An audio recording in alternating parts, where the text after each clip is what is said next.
C'est une notion qui fait débat, une notion mal connue au cœur d'un texte examiné actuellement par le législateur. Ce texte, il s'agit d'une proposition de loi visant à renforcer la lutte contre les violences sexuelles et sexistes, déjà discutée à l'Assemblée nationale et au Sénat. Cette notion, c'est le contrôle coercitif, une violence psychologique et émotionnelle où une personne exerce un contrôle prolongé et oppressif sur une autre, souvent dans un contexte de violence familiale et conjugale. Alors, comment définir exactement et plus précisément cette notion? Faut-il l'intégrer au droit et de quelle façon? Pour en discuter, pour en débattre également, trois invités. Élodie Tuaillon, bonsoir. Bonsoir. Vous êtes avocate au barreau de Paris, spécialiste des questions de genre et de discrimination, enseignante à l'université Paris-Cité. Votre livre s'intitule « Entre guillemets, il faut faire confiance à la justice ». Il a paru le 6 mars dernier aux éditions La Meute. Face à vous, Andrea Gruev-Vintila, bonsoir. Bonsoir Quentin Lafay. Vous êtes maîtresse de conférences en psychologie sociale à l'université Paris-Nanterre et vous êtes l'autrice de ce livre intitulé dans son titre entier « Le contrôle coercitif au cœur des violences conjugales, des avancées scientifiques aux avancées juridiques ». Il a paru en septembre 2023 aux éditions Duno. Avec nous également Isabelle Rome. Bonsoir. Bonsoir. Vous êtes ambassadrice pour les droits de l'homme et pour la mémoire de la Shoah. Vous êtes magistrate, ancienne ministre déléguée chargée de l'égalité entre les femmes et les hommes, de la diversité et de l'égalité des chances. Vous êtes l'autrice de ce livre intitulé « Jouer ou tuer », la fabrique d'un féminicide qui a paru ce mois-ci chez Michelon. Merci à vous trois d'être présentes ce soir dans Question du soir.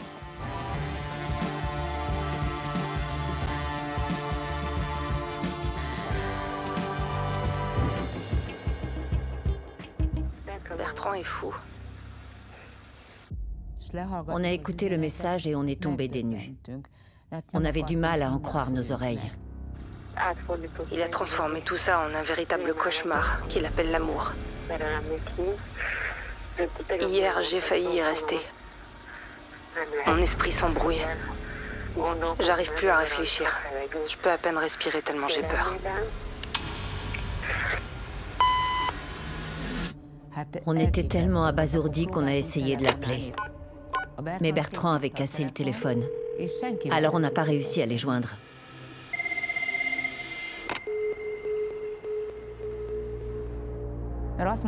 J'ai dit à mon mari d'appeler le commissariat de Bordeaux, comme il parle un peu français, pour qu'ils aillent voir ce qui se passait chez eux. Mais Christina a refusé de le dénoncer. Ça sert à rien de témoigner. Tel que je le connais, je suis sûre qu'il se suiciderait. Et alors les enfants se retrouveraient orphelins. Je réussirais pas à sortir indemne de tout ça.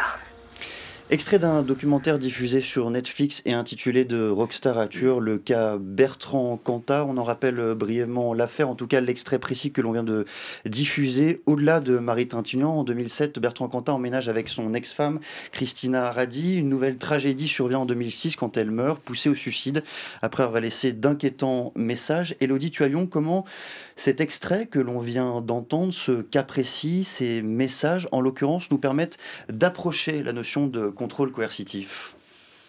Bien, elle dit des choses qui, par exemple, comme il a cassé mon téléphone, j'ai peur qu'il se suicide.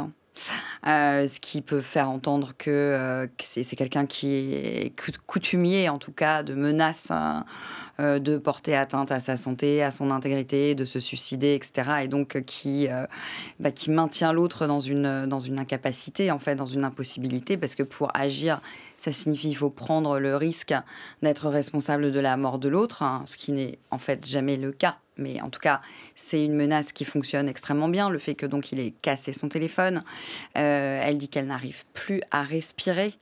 Et ça, pour moi, c'est vraiment une traduction imagée, mais très concrète, hein, de ce que peut faire ce type de situation.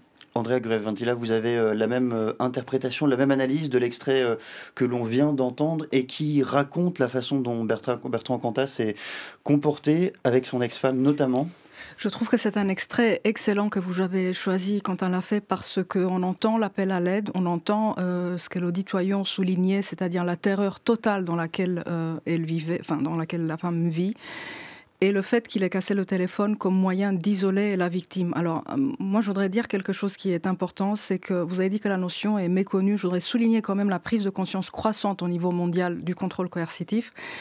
Et le fait que, pour moi, si j'ai écrit le livre sur le contrôle coercitif, qui est considéré comme le livre de référence en français, je l'ai fait parce qu'il me semblait important que les tiers qui entendent des appels à l'aide, donc je ne l'ai pas écrit pour les victimes ou encore moins pour les agresseurs, mais pour les tiers qui peuvent entendre ou peuvent ne pas entendre ou pas décrypter ces appels à l'aide. Et les tiers, c'est l'entourage du couple, c'est les amis, la famille proche. C'est l'entourage du couple, mais c'est également tout un chacun, et c'est également nos professionnels, nos institutions et notre État qui doit créer les conditions pour la reconnaissance de la violence conjugale pour ce qu'elle est, c'est-à-dire un crime contre la liberté qui peut, si la victime désobéit à ce qui est attendu d'elle, conduire à sa mort, alors soit une mort à petit feu, soit un féminicide, comme on l'a entendu, on l'a vu avec Marie Trintignant, soit un suicide forcé, comme on l'a vu avec le cas de Christina Radic, dont vous avez passé l'extrait.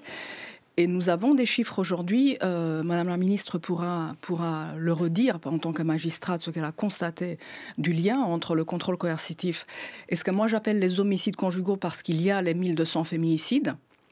Mais il y a aussi les suicides forcés, il y a aussi des enfants qui sont tués dans un contexte de violence conjugale, il y a aussi des enfants qui sont orphelins parce que leurs mères sont tuées dans un contexte de violence conjugale. Donc, ce qu'il est absolument important de rappeler, c'est que la France compte 250 000 de plaintes pour violence conjugale, que sur ces plaintes, 85% sont des femmes, et sur ces femmes, dans 8 cas sur 10, les agresseurs ont des enfants avec elles.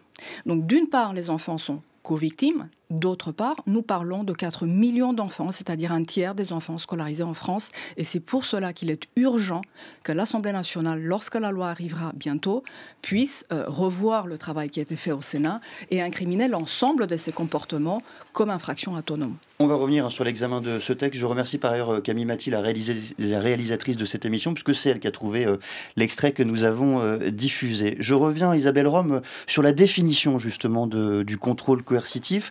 Revenons à l'essentiel, à la substantifique moelle. Comment est-ce que vous le définissez vous-même, ce terme-là ? Alors, pour moi, c'est très important, justement, de le définir dans la loi, parce que je pense qu'il faut oser nommer les choses pour bien les traiter, pour bien les prévenir, pour les réprimer et pour mieux protéger les victimes.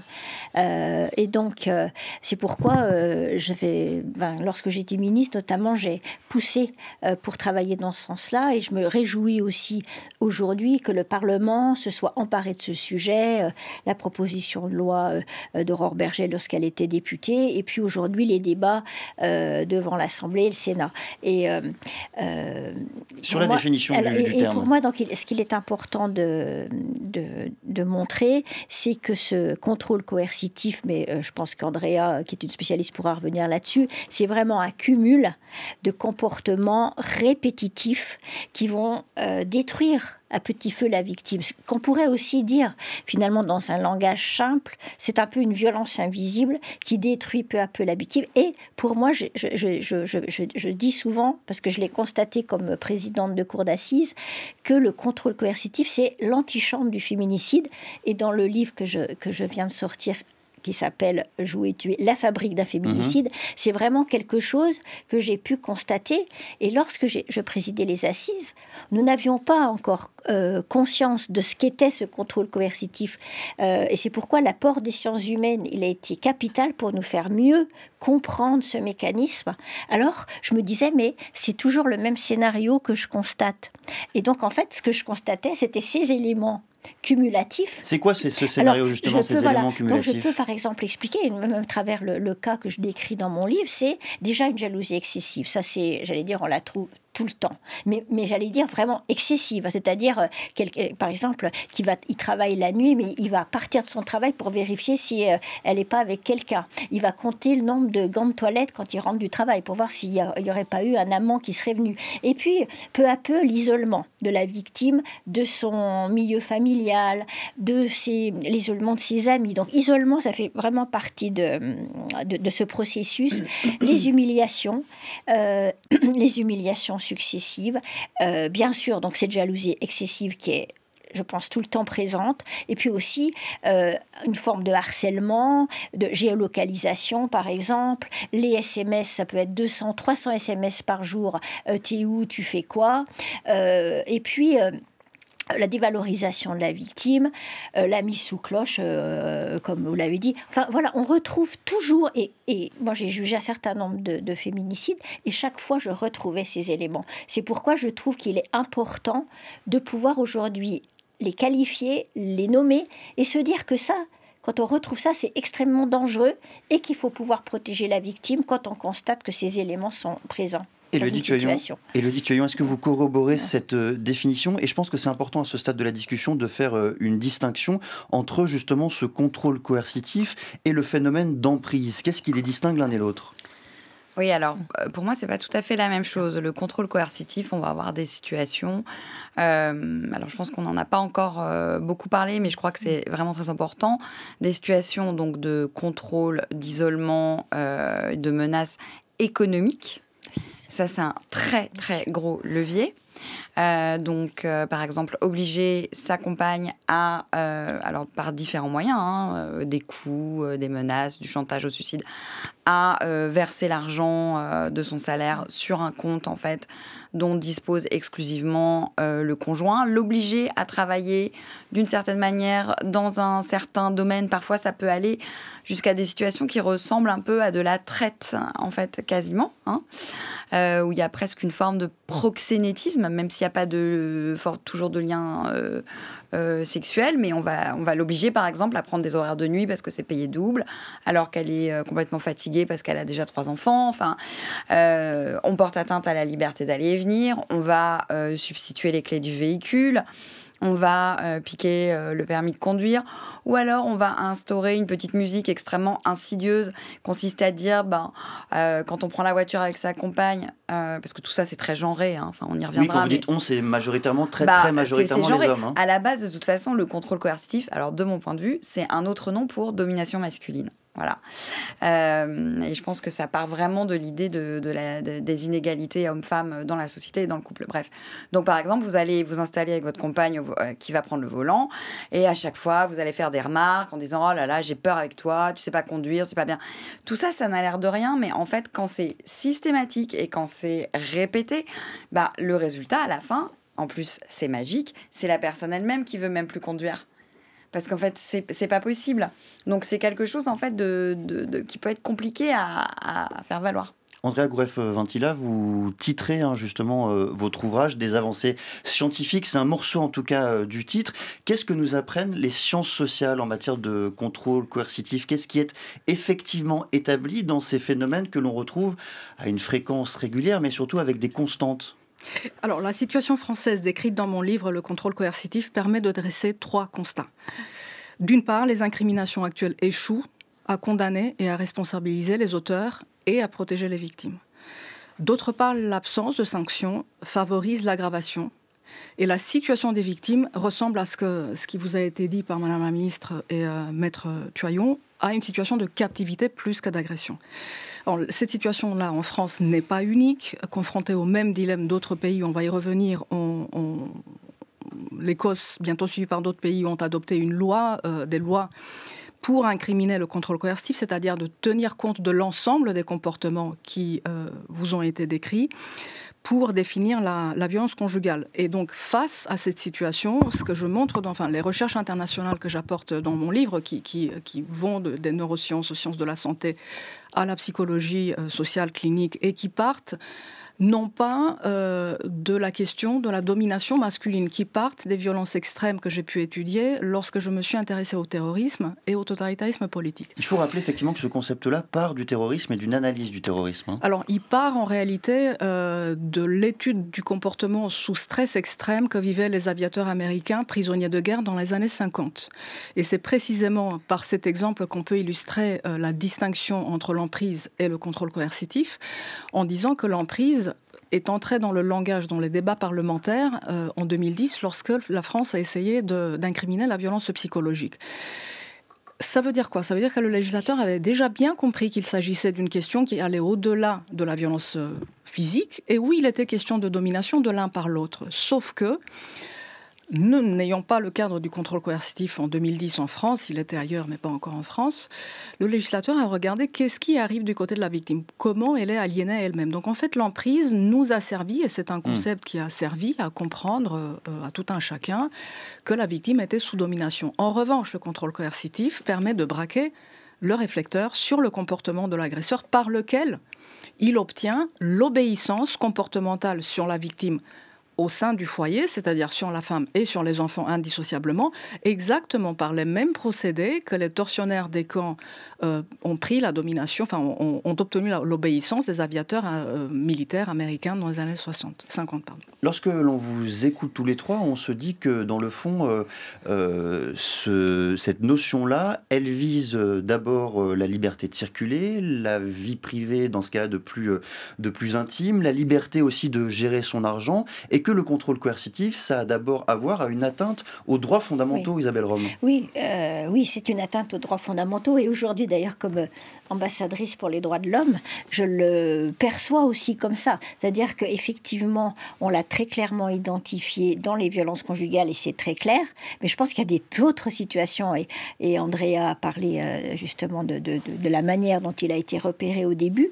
C'est une situation qu'on peut retrouver dans d'autres contextes. Et c'est une atteinte aux droits fondamentaux, aux libertés fondamentales. Donc ça, c'est extrêmement important aussi de le rappeler.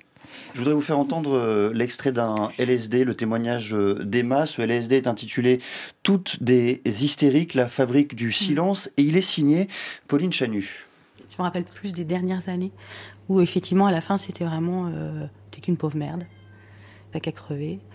Et c'est quelqu'un qui vous lâche jamais, qui était très très exigeant, donc la maison c'était jamais assez bien, c'était jamais assez beau, c'était jamais assez rangé, la cuisine c'était jamais assez bien, il fallait faire entrée, d'où l'entrée, plat, résistance, fromage, dessert, et rien n'était jamais à la hauteur, quoi que je fasse, rien n'était à la hauteur.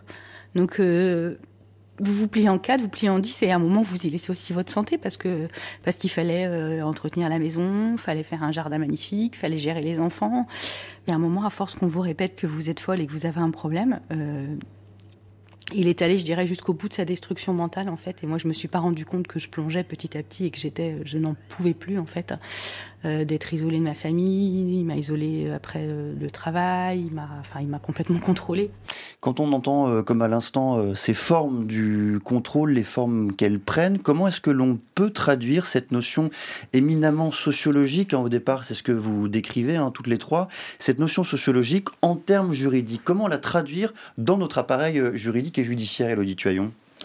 Les premières tentatives pour le faire ont été des tentatives jurisprudentielles qui existaient donc avant, pour l'instant on n'a pas encore de texte, mais avant tout texte spécifique en utilisant des appareils juridiques qui étaient déjà à disposition et notamment au tribunal judiciaire de Sens, à la cour d'appel de Poitiers, y compris parfois en tenant les audiences du pénal en même temps que les audiences du juge aux affaires familiales, donc les audiences civiles, pour permettre l'interaction en fait des outils qu'on avait à l'époque, violence, harcèlement, faute, toutes ces choses-là, et en faire la traduction de ce contrôle coercitif. Mais comment est-ce qu'on le caractérise, j'allais dire, même juridiquement? Car l'enjeu, c'est pas de sanctionner, on l'imagine bien, la jalousie intense. Non, pas du tout. On le caractérise en fait sur la base d'un faisceau d'indices, comme la plupart du temps, en démontrant par exemple que, avec des témoignages, avec éventuellement des médecins, des attestations, avec des relevés bancaires, avec des papiers dont on voit qu'ils sont signés en fait, par exemple, par monsieur, ou des éléments qui montrent que madame a signé sous une contrainte X ou Y, avec des SMS, avec plein de choses. Andrea Goureff-Vintila, vous souhaitiez réagir justement sur cette bascule du fait scientifique que vous décrivez à l'appareil juridique?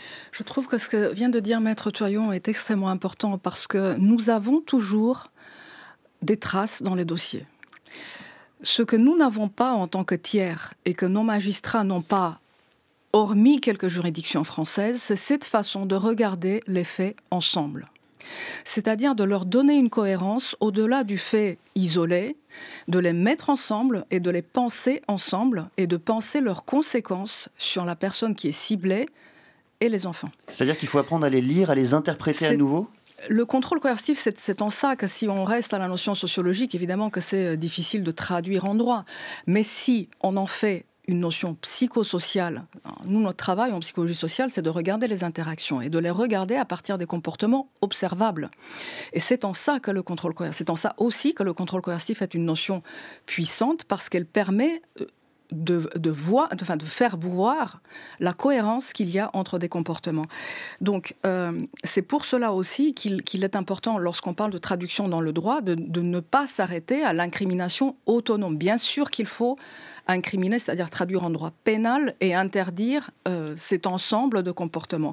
Mais il faut également en tenir compte probablement encore davantage qu'en droit pénal, en droit civil et notamment en droit de la famille. Pourquoi ? Parce que la majorité des femmes victimes, les agresseurs, dans 8 cas sur 10, je vous disais tout à l'heure, ils ont des enfants avec ces femmes. Et le fait d'avoir des enfants, c'est cela même qui permet au contrôle coercitif, qui leur permet de poursuivre le contrôle coercitif pendant très longtemps. Donc l'intérêt en droit français, c'est d'une part d'incriminer, de créer une infraction autonome, comme Madame la Ministre l'avait dit depuis un moment, mais également d'en tenir compte en droit de la famille, comme l'a fait la Cour d'appel de Poitiers, systématiquement en retirant l'autorité parentale totale lorsque des enfants petits étaient concernés. Parce que ce qu'il faut expliquer, pardonnez-moi, je vous coupe, ce qu'il faut expliquer, c'est que très régulièrement, même après la séparation, les enfants restent moyen de chantage et restent un moyen de prolonger cette coercition. Alors c'est essentiel de comprendre que lorsque les agresseurs, dans 8 cas sur 10, ont des enfants avec ces femmes, le droit français leur ouvre une avenue pour continuer un harcèlement judiciaire au nom des droits parentaux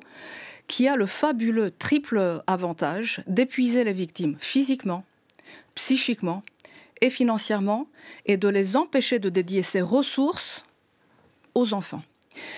Une définition simple du contrôle coercitif que donne Evan Stark dans la préface du livre français sur le contrôle coercitif, qui est probablement la plus simple au monde, c'est qu'il est une atteinte aux droits humains fondamentaux et aux ressources des victimes. Aux ressources des victimes, entendu ressources économiques, mais également ressources sociales, c'est-à-dire les liens sociaux qu'elle peut avoir en famille ou avec les amis, ressources matérielles. À partir du moment où une victime se trouve atteinte, une personne se trouve atteinte dans ses liens, dans ses moyens matériels, nous pouvons très raisonnablement poser l'hypothèse en premier du contrôle coercitif, renforcer le lien mère-enfant et être sûr de protéger les enfants avec les mères, et puis être sûr de pouvoir... mais pour que ça puisse arriver, nous sommes obligés d'améliorer la formation de nos magistrats et de tous leurs partenaires, forces de l'ordre. On va y revenir. Isabelle Rome, vous souhaitez réagir ? Moi, je pense qu'il y a 2 termes qui sont très importants quand on parle de contrôle coercitif, c'est celui de terreur et c'est celui de globalité.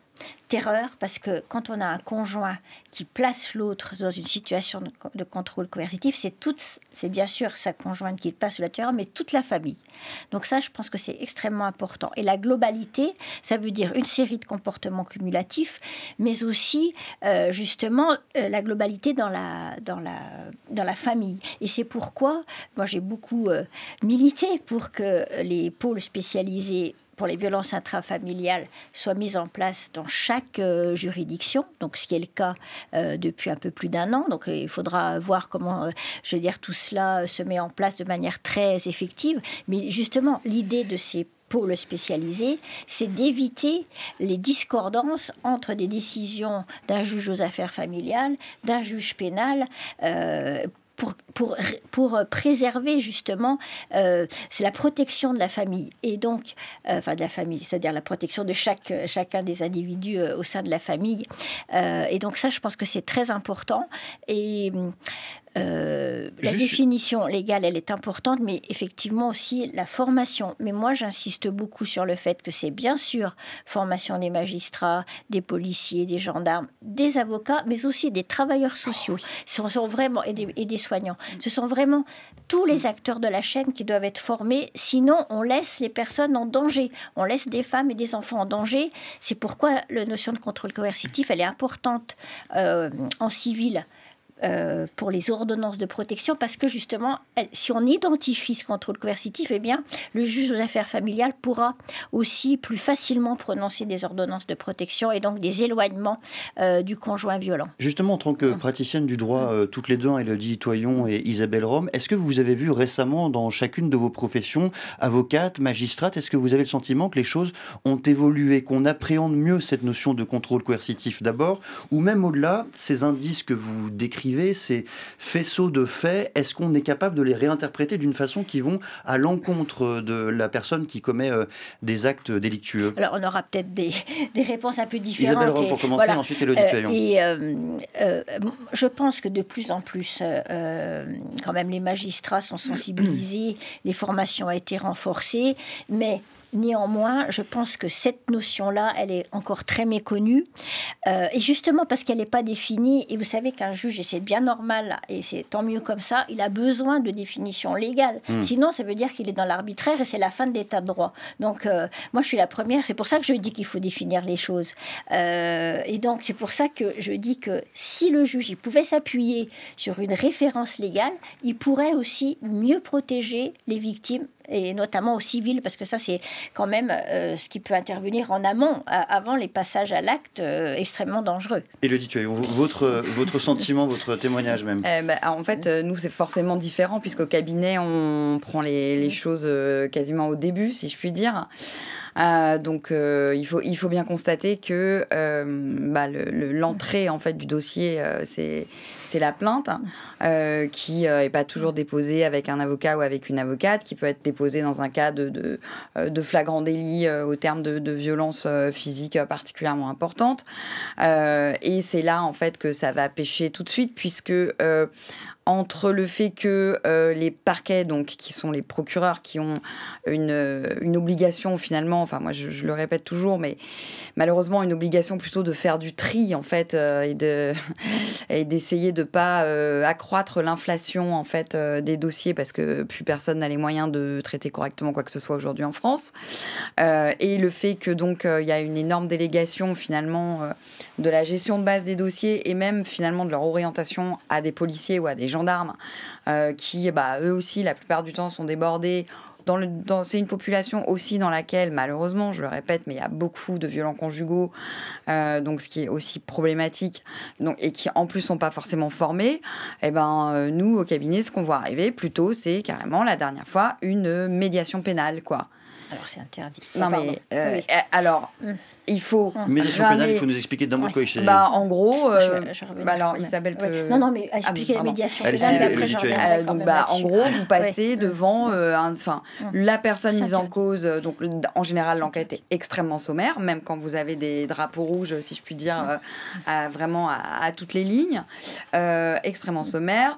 Le parquet regarde vite fait et on va décider que, on va diriger monsieur, puisque l'auteur, c'est quasiment toujours un homme, monsieur, vers ce qu'on appelle un délégué du procureur, et en gros qui va m'adopter quelque chose qui est même pas vraiment une peine, où la victime va peut-être dans certains cas être entendue, etc., éventuellement convoquée, et qu'ensuite c'est une machine pour nous avocats à laquelle il est extrêmement difficile de faire marche arrière. C'est-à-dire que ce sont des gens concrètement qui commettent des faits qui sont extrêmement graves et qui vont sortir avec une petite tape sur les doigts, quoi. Juste que la médiation pénale, elle est interdite depuis la loi du 30 juillet 2020, et je le sais pour l'avoir particulièrement portée à l'époque au ministère de la Justice, c'est interdit par la loi.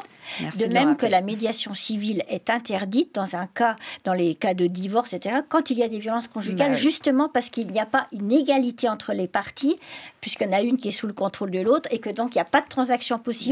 Donc en fait, il faut effectivement, il faut vraiment ne pas cesser de répéter que c'est interdit.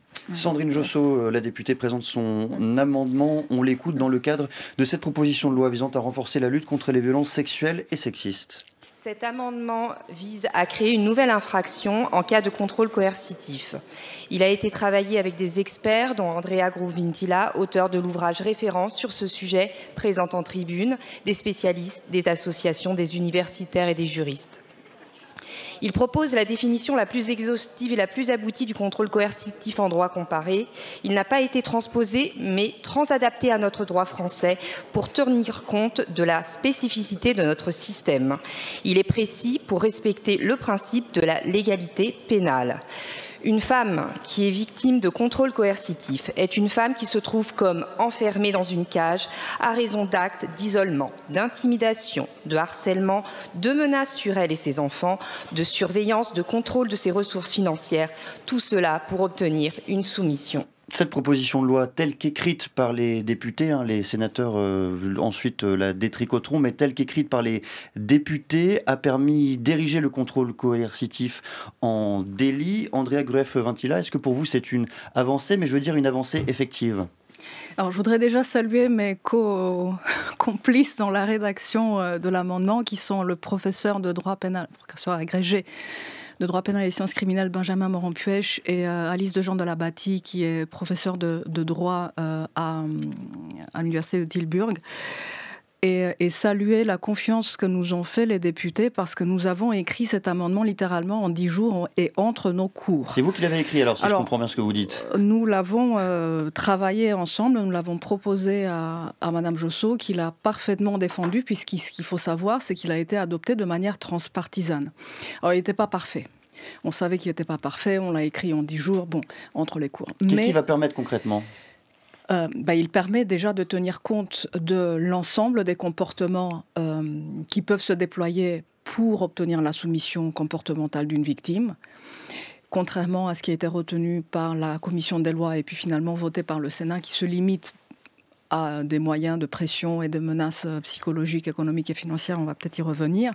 Mais surtout, il assortissait l'incrimination autonome du contrôle coercitif, de cet ensemble des comportements, d'un amendement civil qui permettait au juge d'affaires familiales de s'équiper d'une vision claire sur les affaires qui viennent d'être décrites par Madame la ministre et Maître Thuarion-Hipon pour ne plus confondre des situations de violence définies par le contrôle coercitif avec des conflits de couple, parce que c'est ce qui se passe et c'est souvent dans ces cas-là qu'on se retrouve avec des médiations entre une victime et son agresseur. Et donc je voudrais saluer le fait que des universitaires aient été entendus et qu'on ait été convoqués pour travailler sur cette question, parce que nous avons associé des associations, nous avons travaillé avec des experts internationaux qui ont contribué aux lois dans les autres pays. Et ce qui me semble important, c'est que nous avions assorti également l'amendement donc pénal et civil, donc on a eu une approche transversale en droit par rapport au contrôle coercitif. Nous avons également joint une obligation de formation et une obligation d'évaluer la loi à 2 ans, 5 ans et 10 ans pour pouvoir l'ajuster comme dans les autres pays. Élodie Thuarion, est-ce que vous-même, tel qu'il a été rédigé, cet amendement-là vous convient dans sa forme et même dans sa substance ? Est-ce qu'il va permettre concrètement de changer les choses, d'avancer sur ce concept de contrôle coercitif ? Oui, je pense que de toute façon, c'est une avancée. Alors, bien sûr, il n'y a jamais aucune proposition qui est parfaite et il y a des choses de toute façon, le docteur Grueff-Vintila le dit elle-même, il y a des choses à modifier. Mais ça avait le mérite d'exister, puisque si j'ai bien compris, ça a été supprimé au Sénat. Exit, voilà. La navette parlementaire fera peut-être en sorte que cela revienne à l'Assemblée nationale. Il faut l'espérer, parce que c'est quand même assez grave en 2025 d'avoir une chambre dite haute qui visiblement est encore assez, si je puis dire, à côté de la plaque en termes de violence conjugale, parce que c'est ça aussi, c'est ça dont on parle. Alors je sais que là-dessus on n'a pas forcément le même avis. Moi, ce qui m'intéresse aussi, c'est de ne pas perdre de vue que le berceau des dominations, c'est la famille, quoi. C'est le couple, vraiment, ça on le dira jamais suffisamment. Je pense, avec d'autres, je ne vais pas citer tout le monde, mais que c'est la domination patriarcale qui a servi de modèle à la domination militaire qui a été exercée en Corée contre les militaires américains, et pas l'inverse, et que c'est vraiment quelque chose qu'il ne faut pas perdre de vue, qu'il faut continuer de détricoter, en fait, à tout prix. Voilà. Isabelle Rome, est-ce que c'est ce que les magistrats attendaient, ou du moins est-ce que c'est ce dont ils ont besoin, cette notion telle qu'elle est inscrite par l'Assemblée nationale et telle qu'elle reviendra peut-être par la grande porte à l'Assemblée encore? Oui, je pense que c'est un bon outil, comme je vous le disais, parce que la définition légale, c'est un outil indispensable pour un magistrat. Donc pour moi, ça va vraiment dans le bon sens. Ce que j'aimerais peut-être juste rajouter aussi pour les auditeurs par rapport à cette notion de contrôle coercitif, c'est que la violence, c'est pas qu'une gifle. Voilà. Et parce que moi, je l'ai vu dans des dossiers, alors non pas de féminicide, mais de violence conjugale, c'est que par exemple, parce que justement on n'avait pas connaissance de ce contrôle coercitif, vous avez par exemple la poursuite d'un homme pour une gifle qui a causé une incapacité de travail de moins de 8 jours. Bien sûr que c'est grave, mais c'est pas extrêmement grave. Et donc ça donne lieu à une petite peine et peut-être même sans suivi, sans obligation de soins, etc. Alors que quand vous lisez bien le dossier, eh ben, vous trouvez effectivement tous les comportements que nous venons de décrire. Et en fait, on se rend compte que la victime, elle était dans une situation de grand danger, de grande violence psychologique, financière aussi. Mais pour moi, on met tout je veux dire, ensemble, justement, dans cette globalité du contrôle coercitif. Mais finalement, on retient que cette petite gifle, voilà, qui n'est pas justement à la hauteur de l'ampleur de la violence subie. Et donc moi, le message que je voudrais faire passer, c'est que la violence psychologique, elle est aussi destructrice que la violence physique,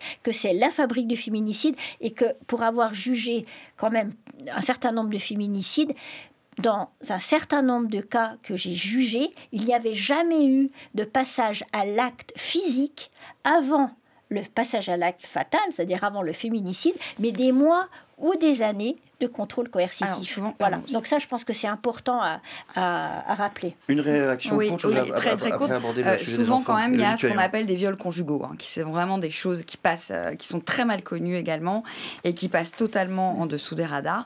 Et je voudrais dire aussi un mot sur un comportement qui, à mon sens, en fait partie et qui devrait être appréhendé. Alors, je ne sais pas comment, mais le fait aussi d'infliger finalement des adultères, pour employer un terme technique, répéter à sa compagne pour la contraindre d'une manière ou d'une autre à avoir des comportements sexuels qu'elle ne veut pas adopter sinon.